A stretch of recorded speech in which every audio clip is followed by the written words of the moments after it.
Welcome to Story Lab.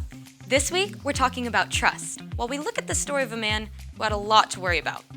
Oh, and we're also going to be doing this.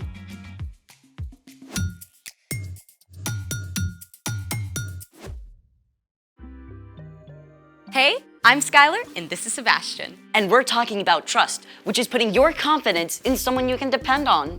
Sebastian has an experiment planned for us today that I'm trusting will be incredible. Yeah, about that.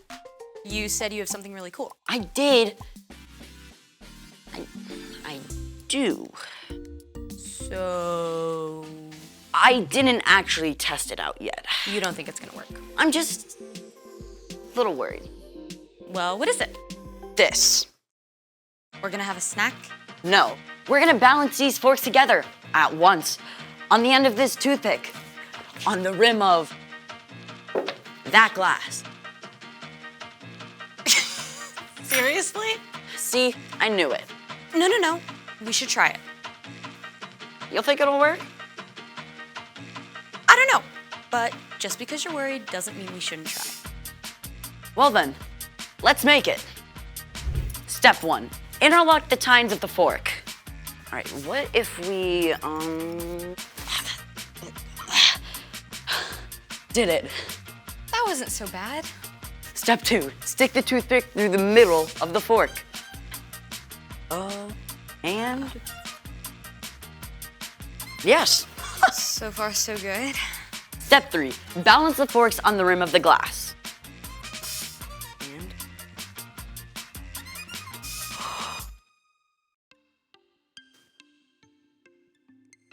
see? You did it! Super cool. You didn't have anything to worry about. That's not what I was worried about. What are you worried about? Step 4, Step 4. do not try step 4 without a grown-up. You'll do. Thanks. Step 4, we light the end of the toothpick on fire. Hold on, what's supposed to happen now? We light the toothpick on fire, it burns down to the rim. The fork stays balanced. That's not possible. There would only be a tiny piece of toothpick still on the glass. See, now you're worried. Maybe a tiny bit. Are we doing this? You are doing this.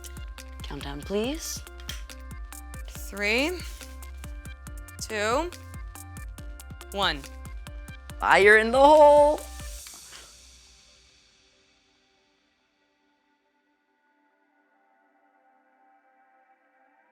What? How is this happening? Hold on. So turns out the center of gravity where both forks balance is actually below the pivot point where the toothpick balances on the cup, which is why it stayed up balanced when the toothpicks were burned up. Incredible. I was right to trust you. Never had a doubt. Uh-huh. It's time for... The story before the story. Today, we're in the very first book of the Old Testament, Genesis.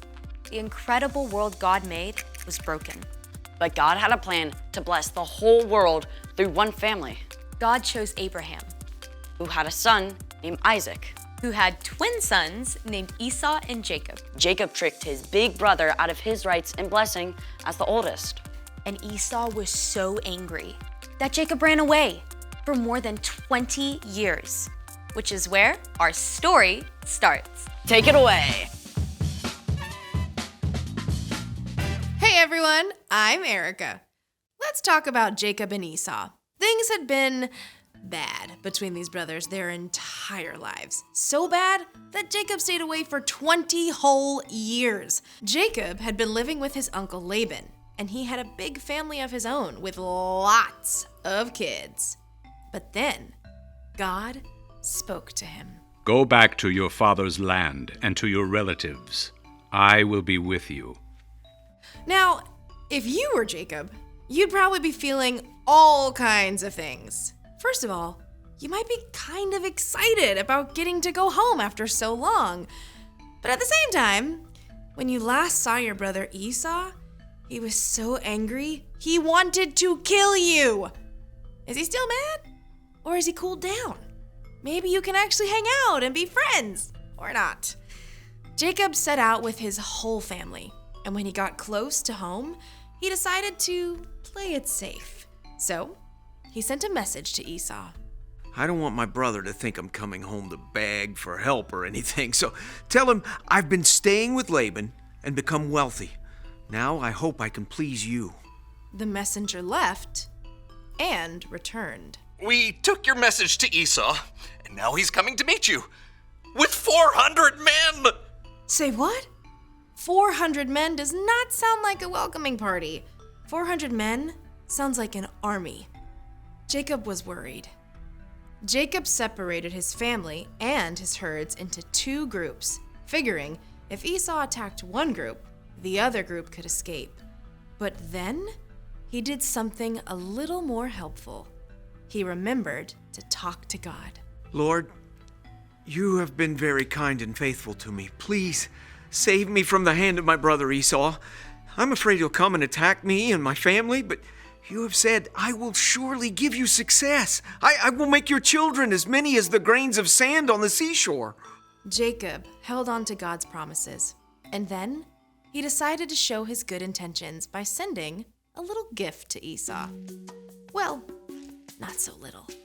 I need 220 goats, 220 sheep, 30 camels, 40 cows, 10 bulls, 30 donkeys. Now, you go ahead of me, and when you meet Esau, he'll ask, what's up with all these animals? And you say, they belong to your servant Jacob. They are a gift to you. Jacob is coming behind. On it. Me too. Ditto. The whole time, Jacob was thinking, all these gifts will give Esau time to cool down, and then maybe when he finally sees me, he'll welcome me. Jacob even sent his whole family ahead, across the river, figuring that Esau would not hurt them. Then, Jacob spent the night alone, wrestling with God. Literally. But that's another story.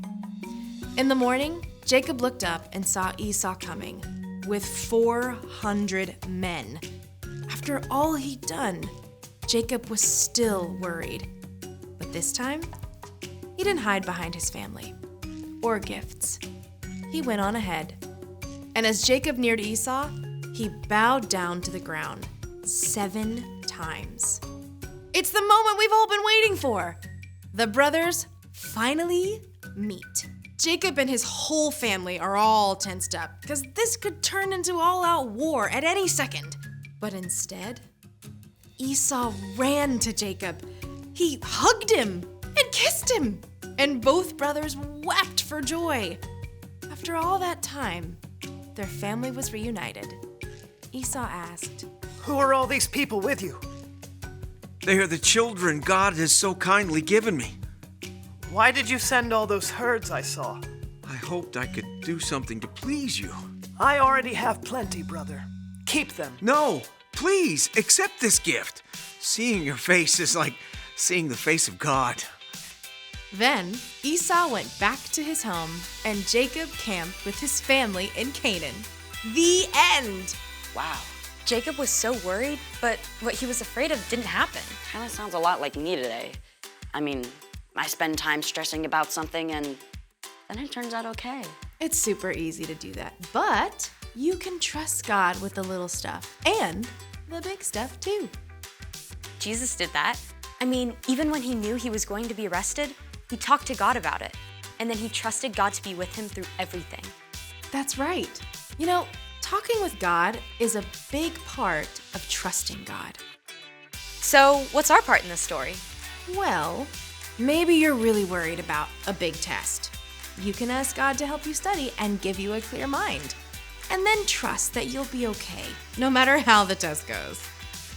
Or your parents are going on a big trip, and you'll be staying with your grandma for a whole week. You can ask God to give you peace and trust that God will be with you the whole time. I was so worried all week figuring out a cool experiment to do. I kind of forgot to talk to God about it. I guess that really would have helped. For sure. I'll see you next time. Here's the thing. You can trust God even when you're worried. See how your experiment turned out? Brilliant. Next upon this toothpick, I shall balance myself. Hold this. You're actually doing this. Okay, thanks for joining us in the Story Lab. We'll see you next time.